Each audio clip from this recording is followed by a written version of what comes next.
जंगल के घने पेड़ों के बीच मिंकी नाम की चिड़िया उड़ते उड़ते इधर उधर घूम रही थी।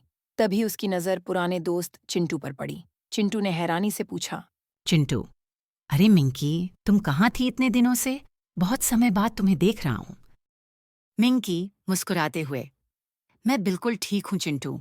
तुम सुनाओ, कैसे हो? दोनों दोस्त बैठकर खुशी खुशी बातें करने लगे। तभी अचानक आसमान में काले बादल छा गए। हवाएं तेज होने लगीं और देखते ही देखते मूसलाधार बारिश शुरू हो गई। बिजली की चमक और गरज से सारा जंगल गूंज उठा।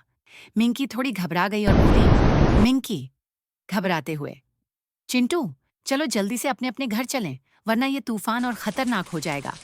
चिंटू सिर हिलाते हुए, हाँ मिंकी, तुम ठीक कह रही हो, देर न करें। दोनों ने पंख फैलाए और बारिश की बूंदों से बचते हुए तेजी से चेन लगे।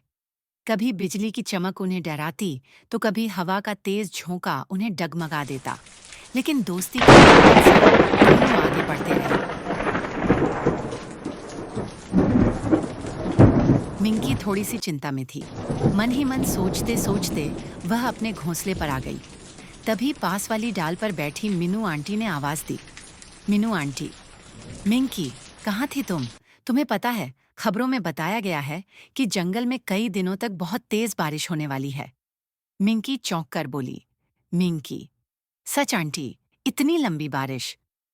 मीनू आंटी ने समझाते हुए कहा, हाँ मिंकी, और तुम्हारा घोंसला तो बहुत कमजोर है। इतनी तेज बारिश और तूफान में ये टूट सकता है। इसलिए बेहतर होगा कि तुम भी अपने किसी रिश्तेदार के पास चली जाओ, जिसने मजबूत घर बनाया हो। फिर मीनू आंटी बोली, मैं तो अपनी बहन के घर जा रही हूँ, क्योंकि ऐसे मौसम में घोंसले में रहना ठीक नहीं है। तुम भी जल्दी से कहीं चली जाओ। इतना कहकर मीनू आंटी उड़ गई। मिंकी चुपचाप आसमान की ओर देखती रही और मन ही मन सोचने लगी कि अब उसे क्या करना चाहिए। मिंकी को बहुत डर लग रहा था। वह मन ही मन सोचने लगी, काश मम्मी होती तो मुझे हमेशा सुरक्षित रखती। अब मैं कहाँ जाऊं? उसकी आंखों के सामने पुराने दर्दनाक पल घूमने लगे। उसे याद आया, जब तेज तूफान और बारिश हो रही थी, तभी चाचा और चाची ने मम्मी और उसे घर से निकाल दिया था। मम्मी ने रोते रोते चाची के पैर पकड़ लिए थे और कहा था, मुझे मत निकालो, मेरा तो कोई और घर भी नहीं है। लेकिन चाचा चाची ने एक न सुनी और दोनों को बेघर कर दिया। पापा के जाने के बाद अब कोई भी अपना नहीं रहा। ये सब सोचते सोचते मिंकी की आंखों से आंसू बहने लगे। उसे वो दर्दनाक रात याद आ गई, जब बहुत तेज बारिश हो रही थी और आंधी पानी से पूरा जंगल कांप रहा था। उस रात मम्मी ने उसे अपने छोटे से घोंसले में छुपाकर बचाने की कोशिश की थी, लेकिन अचानक आई भयानक आंधी ने मम्मी को ही दूर उड़ा दिया और मिंकी अकेली रह गई। ये याद करते ही मिंकी जोर जोर से रोने लगी।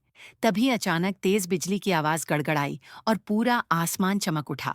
डरी सहमी मिंकी ने मन ही मन सोचा, नहीं, यहाँ अकेले रहना ठीक नहीं है।